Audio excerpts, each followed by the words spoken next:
Hello everyone, I'm Emma and I'm your storyteller for today.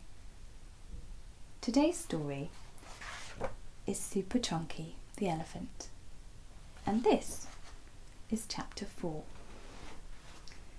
When he awoke, the Dino Dragon was still there as if watching over Trunky. He yawned and blinked his sleep away as he pulled himself up to his feet.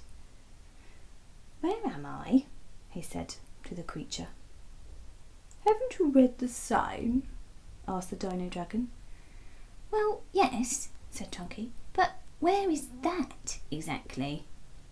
"I'm sorry," said the Dino. "I don't know. We are here, and here is there," he said, looking slightly confused and pointing once more to the sign. Trunky decided it was not worth pursuing this point further, so he thought he'd ask another question instead. Are you a dinosaur or a dragon?" he asked.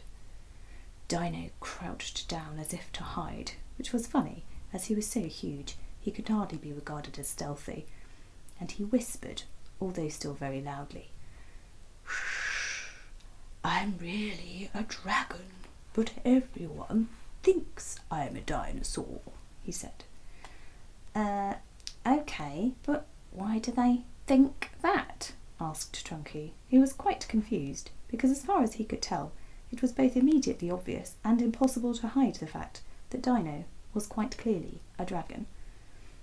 He had a long, scaly tail and a long, arching neck.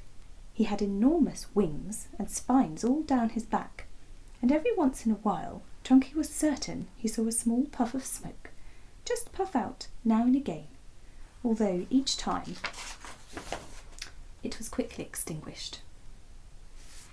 Dino looked nervously about and then leaned down closer to Trunky and said, "Because they don't like dragons here, and so I have to pretend to be a dinosaur," he said.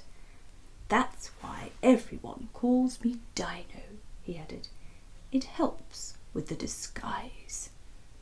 Trunky chuckled to himself at this prospect, and it was evident and clear that the only one convinced that he was in any way disguised as a dragon was in fact Dino himself.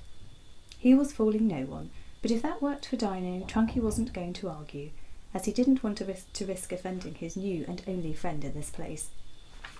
He decided to change tact, and so a more pressing line of questions followed, covering such important matters as quite how Trunky had arrived in the first place, and quite how he was going to return to his world.